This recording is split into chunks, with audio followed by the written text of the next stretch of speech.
Hello friends, welcome back to our channel. एक बहुत ही मेजर अपडेट है from FSSAI, food and safety standard authority of India से। If you are selling anything, अगर आप कुछ भी सेल करते हो जो ह्यूमन कंज्यूम करते हैं, लाइक चॉकलेट्स, बिस्किट्स, मिल्क और एनीथिंग जो भी ह्यूमन कंज्यूम करते हैं, अगर आप सेल करते हो तो आपको ना एफएसएसआई का लाइसेंस मैंडेटरी लेना होता है। देयर आर मेनी पीपल जो लाइसेंस नहीं लेते थे बिकॉज ऑफ बहुत ही इनका ना प्रोसेस बहुत ही जटिल पहले था, बहुत ही कॉम्प्लेक्स प्रोसेस था। उसी को स्ट्रीमलाइन किया गया है, मार्च से अब स्ट्रीमलाइन किया गया है और फ्रॉम अप्रैल ऑल्सो। सो अप्रैल से भी कुछ अपडेट है और कुछ मार्च से भी अपडेट है, तो एक एक करके देखेंगे। देखिए, पहले क्या था, हम रजिस्ट्रेशन के लिए जब भी अप्लाई करते थे तो हमारे पास ऑप्शन होता था कि आप 1 साल के लिए लोगे, 2 साल के लिए लोगे या 5 साल के लिए मैक्सिमम ले सकते थे आप। उसके बाद आपको रिन्यूअल के लिए अप्लाई करना होता था एक लाइसेंस के एक्सपायरी से 30 डेज पहले। अब देखो, एफएसएसआई के लाइसेंस लेना किसके लिए मैंडेटरी है? आप आइसक्रीम सेल, कुछ भी सेल कर रहे हो जो ह्यूमन कंज्यूम करते हैं, मतलब जो ह्यूमन कोई सामने वाला बंदा खा रहा है और आप वो सेल कर रहे हो, वेदर आप बना रहे हो या किसी से परचेज करके बेच रहे हो, आपको एफएसएसआई का लाइसेंस लेना पड़ता है। अगर आप मैन्युफैक्चर करके बेचते हो फिर महंगा लाइसेंस मिलता है, और अगर आप किसी से परचेज करके जस्ट स्टोर करके सेल कर रहे हो तो लाइसेंस का कॉस्ट बहुत ही मिनिमल है, अराउंड 100-200 से स्टार्ट होती है। आपको लाइसेंस लेना चाहिए था। तो अभी क्या रिफॉर्म आई है, जो नीति आयोग थी वो बेसिकली पूरे इंडिया में ना वेरीफाई करती है कि ग्राउंड लेवल पे जो बिजनेसमैन है उनको क्या चैलेंजेस आ रहे हैं। तो नीति आयोग, जैसे मैंने फर्स्ट पॉइंट ये था कि नीति आयोग अपार्ट फ्रॉम जितने भी स्टेक होल्डर्स हैं, लाइक स्टेट और यूनियन टेरिटरी के जो भी मीटिंग हुई थी, उसमें एक रेगुलेटरी रिफॉर्म किया गया है, जिसमें क्या है, जो आपका एफएसएसआई लाइसेंस है कंटिन्यू जो आप कर रहे हो उसको रिन्यूअल की कोई रिक्वायरमेंट नहीं है। मतलब एक बार आप लाइसेंस ले रहे हो तो वो वैलिड रहेगा परपेचुअल, और परपेचुअल का मतलब होता है कि लाइफ टाइम वैलिड रहता है। ठीक है। अब इससे क्या रहेगा कि आपका ना कंप्लायंस बर्डन कम होगा। कंप्लायंस बर्डन मतलब एक बार आपने लाइसेंस लिया वो पूरे लाइफ वैलिड है, अनलेस कि आप कोई और बिजनेस में एडिशन नहीं करते हो। अगर आपने रिटेलिंग के लिए ले रखा है बिजनेस और आप होलसेल में जाते हो, फिर आपको अपडेट करना पड़ेगा, या आप मैन्युफैक्चर करोगे तो उसके लिए भी अपडेट करना पड़ेगा। ठीक।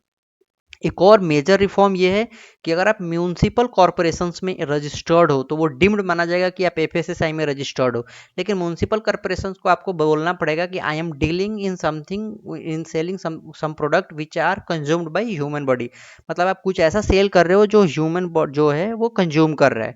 राइट। अब देखिए, सेकंड है कि एफएसएसआई ने इसको बोला है कि कंप्लायंस रिड्यूस होगा, पेपर वर्क कम होगा और ये रिपीटेड इंटरेक्शंस होगा, और बिजनेस जो छोटे मीडियम और स्मॉल मीडियम इंटरप्राइजेज हैं उनके लिए काफ़ी बेनिफिशियल रहेगा। ठीक है। अब देखो, ऐसा नहीं है कि गवर्नमेंट ने एक बार के लिए रिलैक्सेशन दिया है तो कुछ छोड़ेगी। आपको लगता है कि कुछ कंप्लायंस में, अब गवर्नमेंट ना बोली है कि गवर्नमेंट मोर इफेक्टिवली काम करेगी टुवर्ड्स इन्फोर्समेंट। मतलब अगर आपने लाइसेंस नहीं ले रखा है और आपको मैंडेटरी है तो वो देयर आर चांसेस कि गवर्नमेंट अथॉरिटी आपके पास आएगी, और देयर आर चांसेस कि आपको वो मैंडेटरी लाइसेंस के लिए कुछ पेनाल्टी भी जो भी होगा प्रिस्क्राइब वो आप पे लगाएंगे। कैपेसिटी बिल्ड करेगी government. Among other reforms, FSSI said that 1 अप्रैल 2026 से थ्रेशोल्ड लिमिट जो रजिस्ट्रेशन का था 12 लाख, उसको इंक्रीज करके 1.5 करोड़ कर दिया गया है फॉर मीडियम साइज। अगर आपको 1.5 करोड़ तक टर्नओवर है तो आपको मिनिमल वही 100 रुपीज के अराउंड में जो भी फी का रजिस्ट्रेशन फी लगता है और कुछ प्रोफेशनल फी लगेंगे, आपको उसके अराउंड इतना ही कॉस्ट आएगा, फिर आपको रजिस्ट्रेशन लेना पड़ेगा। वही अगर स्टेट, एफएसएसआई का लाइसेंस दो पार्ट में होता है, एक तो स्टेट के लिए ले सकते हो आप, सेंटर के लिए। स्टेट के लिए लोगे तो आप विद इन स्टेट सेल कर पाओगे गुड्स, और अगर आप सेंटर के लिए लेते हो तो एप्लीकेबिलिटी होती है वो पैन इंडिया सेलिंग की रहती है। राइट। तो अगर आपका स्टेट लाइसेंसिंग है, 50 करोड़ से ऊपर टर्नओवर है, तभी एप्लीकेबल रहेगा। ठीक है। अब देखो, ये बिजनेस स्टेट अथॉरिटी है ना, ये इंपावर एंड स्ट्रेंथ करेगी, enabling them to focus oversight. अब देखो, गवर्नमेंट ने रिलैक्सेशन दिया इन रजिस्ट्रेशन, बट अब गवर्नमेंट क्या करेगी, ओवरसाइट करेगी। गवर्नमेंट के ऑफिसर्स आपके ऑफिस शॉप के पास आएंगे तो देयर आर चांसेस कि ये हैरेसमेंट हो सकता है टू स्मॉल बिजनेस ओनर्स। अगर आपके पास लाइसेंस है तो वेल एंड गुड, अगर नहीं है तो गवर्नमेंट ऑफिसर्स आएंगे और हैरेसमेंट का एक चांसेस हो सकता है। ये फैसिलिटेट करेगी enforcement food and safety regulation jurisdictions को। तो मैं बोलूँगा ऑन कंजर्वेटिव साइड आप जो भी कर रहे हो उसका एफएसएसआई लाइसेंस लो, रजिस्ट्रेशन में रिलैक्सेशन दिया गया है, बट ये स्ट्रेंथ किया गया है डिपार्टमेंट को ओवरसाइट में कि क्या लोग कंप्लायंसेस कर रहे हैं या नहीं कर रहे हैं। तो बेटर है अगर आप कुछ भी ऐसा डील कर रहे हो जो कस्टमर आपके प्रोडक्ट को कंज्यूम कर रहे हैं तो आप एफएसएसआई रजिस्ट्रेशन लो।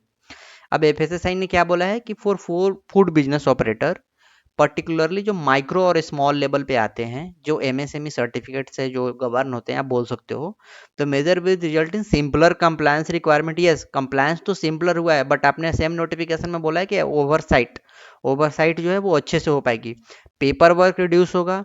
यस, मल्टीपल फी जो हम 1 साल के लिए देते थे, 2 साल के लिए और 5 साल के लिए, वो रिड्यूस होंगे। प्री इंस्पेक्शन होता था, करेक्ट, पहले लाइसेंस आप अप्लाई करोगे तो पहले ऑफिसर्स आते थे, इंस्पेक्ट करते थे कि आप प्रॉपर जो एफएसएसआई का स्टैंडर्ड है उसके अकॉर्डिंग आप मैन्युफैक्चर कर रहे हो या नहीं कर रहे हो। और ये मतलब इंस्टेंट रजिस्ट्रेशन के थ्रू, इंस्टेंट रजिस्ट्रेशन मतलब आपको विद इन 24 आवर्स और विद इन 12 आवर्स आपको रजिस्ट्रेशन आ जाएगा। अभी मैंने रजिस्ट्रेशन करा है जो विद इन 2 आवर्स ही रजिस्ट्रेशन आ गई है, बट मैंने क्लाइंट को ये भी सजेस्ट करा है कि आप ना पूरा प्रॉपर जो भी कंप्लायंस है वो वॉलंटरी करो, बिकॉज देयर आर चांसेस कि गवर्नमेंट अथॉरिटी आपको प्रीमाइसेस को विजिट करेंगी after licence providing the licence. ठीक है, अब देखो एड्रेस किया गया है dual compliance requirement. Street food food vendor जो रजिस्टर्ड है म्यूनसिपल कॉरपोरेशन को और टाउन टाउन वेंडिंग कमेटी में, उसको डिम्ड माना जाएगा कि वो एफएसएसआई में रजिस्टर्ड है। अब इससे बेनिफिट क्या होगा वही बता रहा है इन लोगों ने कि जो 10 लाख से प्लस वेंडर्स हैं इंडिया में, उनको रिक्वायरमेंट नहीं रहेगी मल्टीपल रजिस्ट्रेशन की अक्रॉस द डिपार्टमेंट। आप एक रजिस्ट्रेशन ले लो, वो मतलब एफएसएसआई में ले लो या म्यूनसिपल में ले लो, दोनों में से कोई भी काम चलेगा। ठीक है, टेक्नोलॉजी इनेबल्ड होगा, रिस्क बेस्ड टेक्नोलॉजी मतलब एआई प्लेस करेंगे अपने सिस्टम में। देखो एफएसएसआई का डिपार्टमेंट वैसे भी छोटा डिपार्टमेंट है, वो ना एआई बेस्ड काम करेंगे, बहुत सारा कुछ automate, I think registration in लोगों ने टोटली ऑटोमेट कर दिया। आप जो भी डॉक्यूमेंट्स डालोगे रजिस्ट्रेशन तो आ जाएंगे, लेकिन उसके बाद जो ओवरसाइट करेंगे वो थोड़ा प्रॉब्लमेटिक रहेगा, वो देखना पड़ेगा गोइंग फर्दर क्या डेवलपमेंट होती है। ठीक है, yes, under this framework inspection will be carried out in defined risk factor। जो भी रिस्क फैक्टर एआई डिटेक्ट करेगा उसके बेसिस में, और कुछ रिस्क फैक्टर ये कुछ डिफाइन करेंगे कि क्या प्रोडक्ट क्या मैन्युफैक्चर हो रहा है, क्या क्या इनपुट्स यूज हो रहे हैं, उसके होगा। Performance during third party audit, जब भी कोई ऑडिट होगी किसी के अगेंस्ट में तो वो रहेगा, ये अथॉरिटी का सुपरविजन थोड़ा सा स्ट्रिक्ट होने वाला है, बिकॉज रजिस्ट्रेशन में थोड़ा सा आप बोल सकते हो ढील दी गई है। ठीक, this reform represent a decisive step, ये करेक्ट, बहुत बड़ा लॉन्ग स्टेप लिया है गवर्नमेंट, जो बिजनेस फ्रेंडली रेगुलेटरी इन्वायरमेंट है at the time of registering. I am again saying कि रजिस्ट्रेशन के टाइम पे ये बहुत अच्छा स्टेप है, गोइंग फॉरवर्ड डोंट नो क्या स्टेप लेंगे। अब देखो एक और रेगुलेशन आया है जिसको ना मैं इकोनॉमिक्स टाइम्स के थ्रू बताऊंगा, इकोनॉमिक्स टाइम्स ने इसको कवर करा है कि जो भी एफएसएसआई है उसने डायरेक्ट करा है जितने भी मिल्क प्रोड्यूसर्स हैं और मिल्क के वेंडर्स हैं कि उनको मैंडेटरी जीएसटी में रजिस्ट्रेशन करना ही पड़ेगा।